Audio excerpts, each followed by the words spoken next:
But from one monster to another, Brie Larson is ruining cinema. Oh, I know, because she's just too woke. I actually don't know what Brie Larson did, because when I was like a teenager or something, and I was sort of like, I'd watch Ben Shapiro and be like, oh yeah, he's got a good point right there. Looking back and cringing. Like, I seem to remember all that she really did was, there was the people saying her co-stars didn't like her because of some stupid body language nonsense, and also there's because what was a film like Wrinkle in Time or something?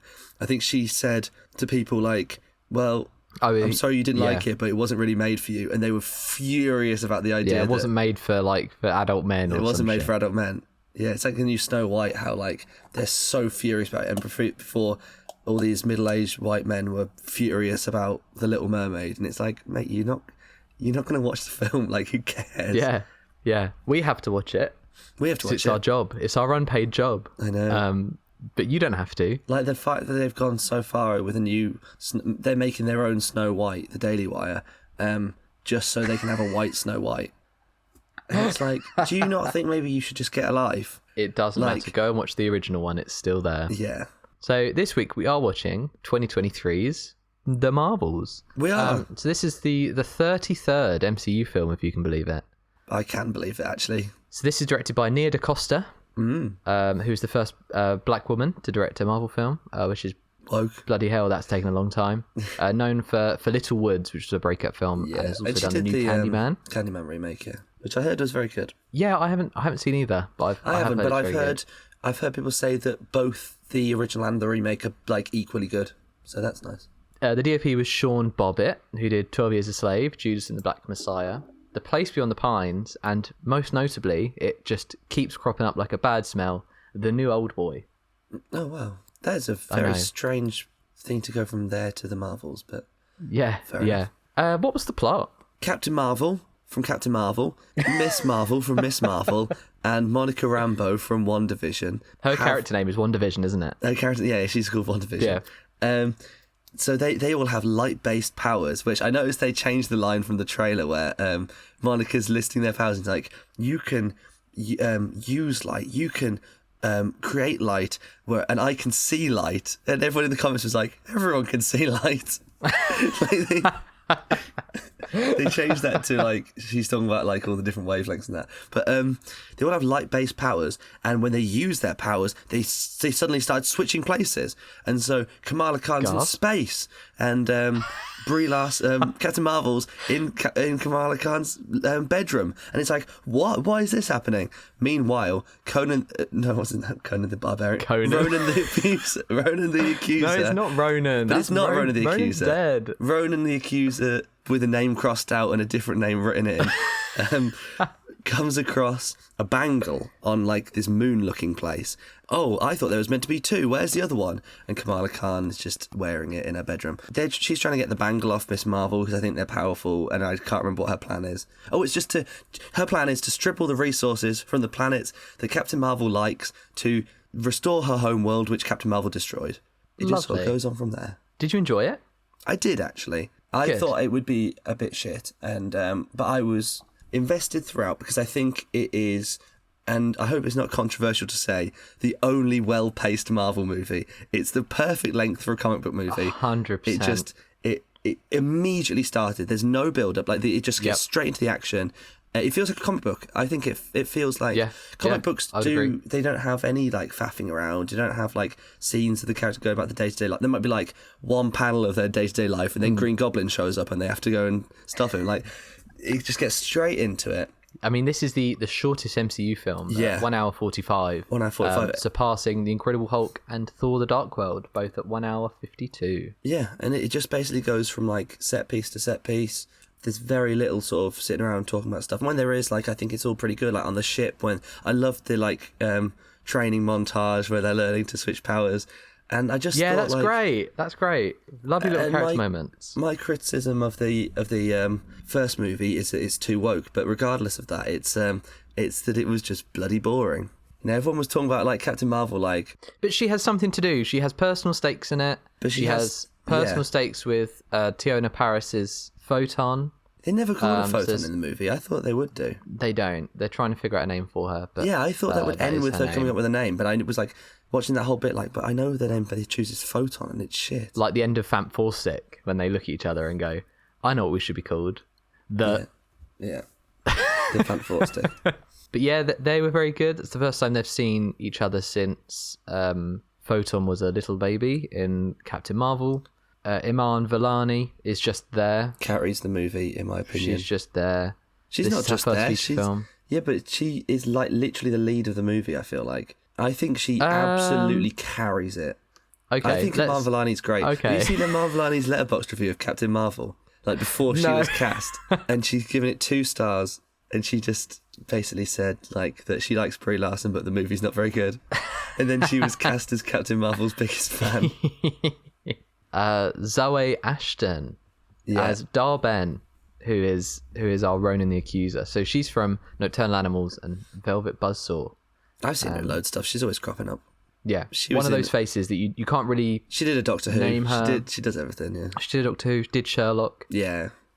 She has done a lot. And Samuel L. Jackson. This is his 15th MCU project, following the smash hit of Secret Invasion. I thought he was so wasted in this. He's just there for comedic relief. Yeah. If you think about his Nick Fury throughout the MCU, I guess he's just like a doomsday planner. Yeah. And so everything should be prepared for this. He should be the one giving the information, but that leads into a bigger MCU issue that I know a lot of people have been talking about, that it just feels very directionless. Well, it's at like the minute. They had to set Captain Marvel in the 90s just so Nick Fury had something to do back when he was actually important.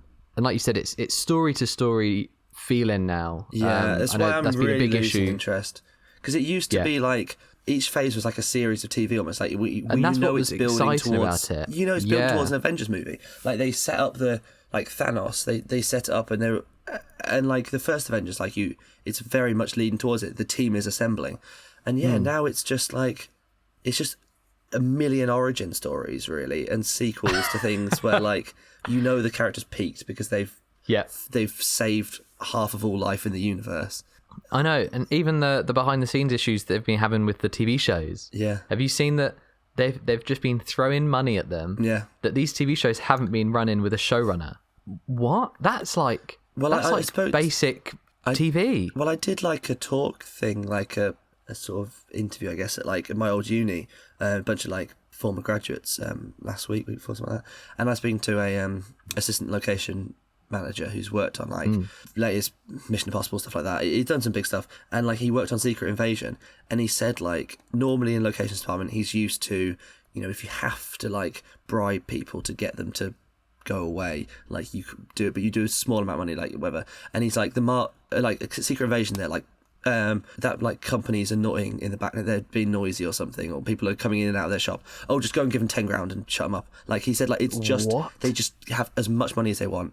And his boss, I can't remember what job it was, but just said basically like, we don't have time, but we have money, or something like that. And he's like he said they just any amount of money they can just throw it out. Crazy. Yeah, it's like I saw some of the news about the new Daredevil TV show, which since everyone has been fired from the director, because the no writers, one wanted it. I know no one wanted the original writer and it was said written. Like, how it was, they changed the name just so it was officially a different show, so they didn't have any obligations to keep anyone, and it was written as a law procedural with Daredevil only showing up in the last episode. I heard that, and you're like, but it's the same, quote unquote, the same character from the Netflix one, so just do Daredevil. So that's something that they didn't want to do, so they've all been binned.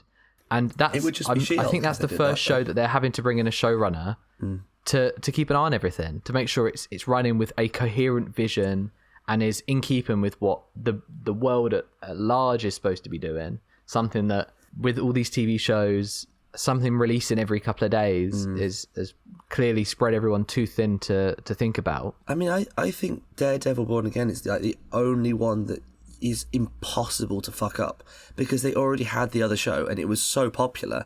You just do that again. You literally just do what they did before. Just do Daredevil Born again. Yeah. But yeah, the Marvels, it was fun. It was Go fun. and see it. I know it's not doing very well, but no. Why do you think it's not doing very well? Because people don't like Brie Larson. Yeah, I think so. She's been talking about not wanting to do Captain Marvel anymore. Because people just the hate she's been getting, that it's just disgusting. I mean, I think the character is like one of the least interesting Avengers because, I mean, it is true that, she is just really powerful and it kind of came from nowhere and it feels a bit unearned. But yeah, I thought she's fine. She's always done a good job of it. And anyway, this film was just fun. Like, I think they kind of did the best thing they could with the, if they have to make Captain Marvel 2, because everything these days has to be as part of a trilogy, like you can't just make one film. I think they did a good job. They just made like a short, fun, it's just a fun movie. They played it so safe, but I just love like silly sci-fi that doesn't take itself too seriously.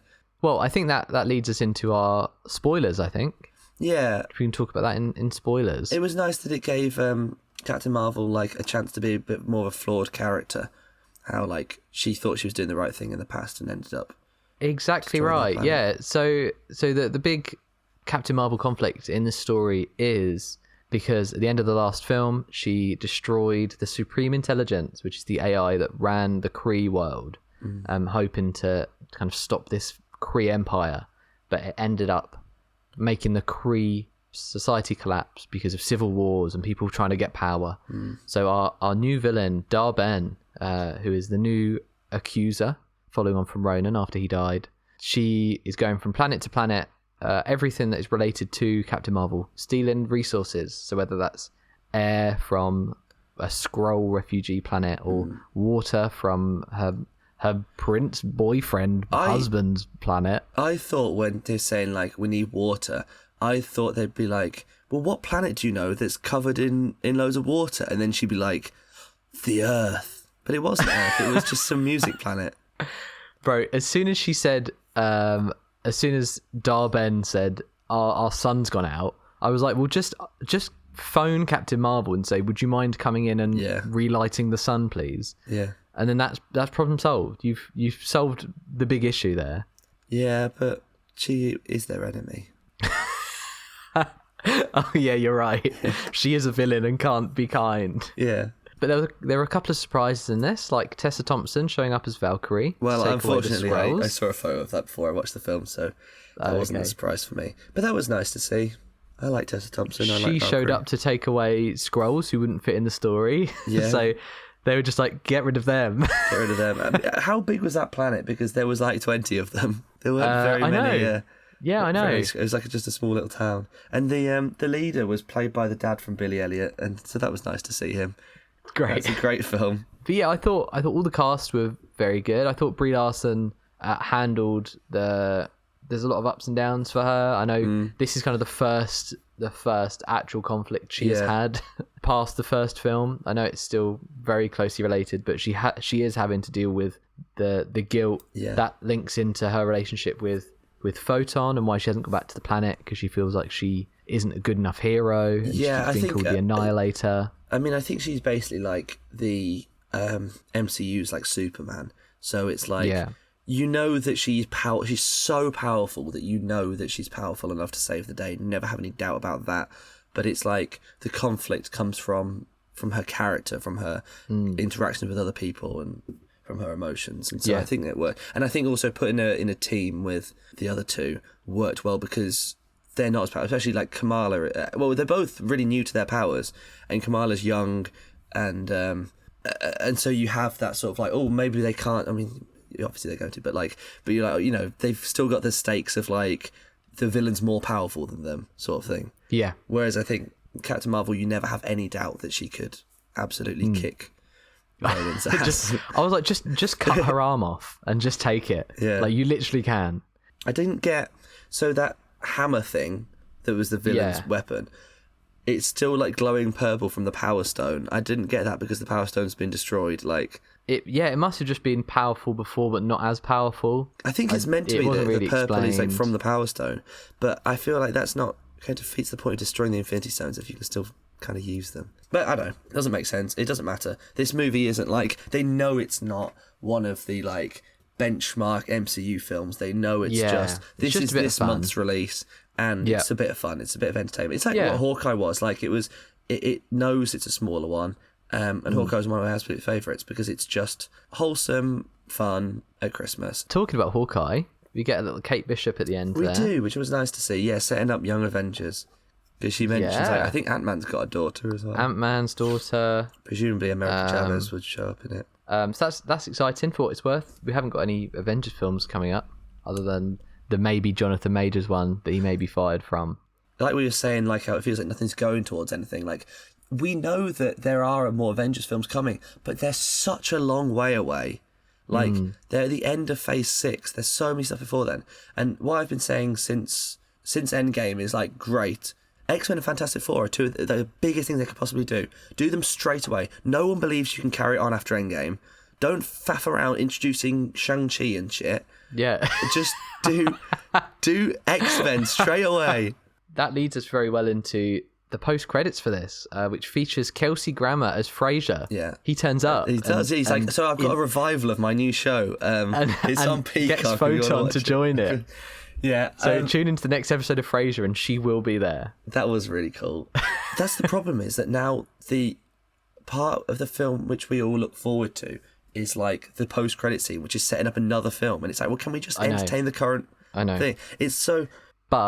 But the Beast is there. Beast is there. Beast is cool. Looks like Beast. He looked good. Kelsey Grammer's clearly said, I'm not doing makeup anymore. Yeah. I'll do voice. That's it. He looked good, though. He looked really good. He looked very good. Yeah. And it seems the music was like from the 2000 like films, the Fox films, and it was like the door in the background looked like it was from that. So it does seem to imply it's the same universe. We know it's definitely not the one Doctor Strange goes to in Multiverse of Madness, because he says, he says about going to speak to Charles, and Charles is dead. Charles is dead, yeah. But I mean, I'm guessing this is to set up Deadpool 3 first of all. Yeah. So that'd be interesting to see how it ties in. Everything is tying into the bloody multiverse thing at the minute. Yeah. Not into Kang, interestingly, because he might be binned, but into the multiverse stuff. Yeah, I'm so sick of multiverse. Oh, I know. But I like the Fox X-Men movies. I mean, some of them suck, but I am generally an X-Men movie fan. So you are an X-head. Is that what they call them? I don't know. Yeah. No, I like them. Yeah, one thing I would like to talk about before we move on. Iman Vellani. Yeah. She just talks way too fast. See, just the majority of the film. When I was watching this, I was like, I think she's great. I think Joshua will find her annoying. Did you watch Miss Marvel? She's less annoying than Miss Marvel. I could not stand Miss Marvel. I just couldn't do it. I think she's just cringe. She speaks too fast. I feel like an old man. I just can't understand what she's saying half the time. I kind of feel like that's the point, though, that she's an annoying teenager. But you can be annoying without being annoying. You can be endearing and be annoying. I think she kind of is, though. I've seen people in comment and like reviews saying like it's nice to see sort of cringe teenagers being allowed to be cringe. Like it's the same as like Turning Red. Like she writes like fan fiction, doesn't she? Or she does some... Yeah, but I really like Turning Red, and I really like the character from Turning Red, because it is a teenage story, but she does that same... She screams in exactly the same way like 4 times. It's the exact same scream. Oh my God!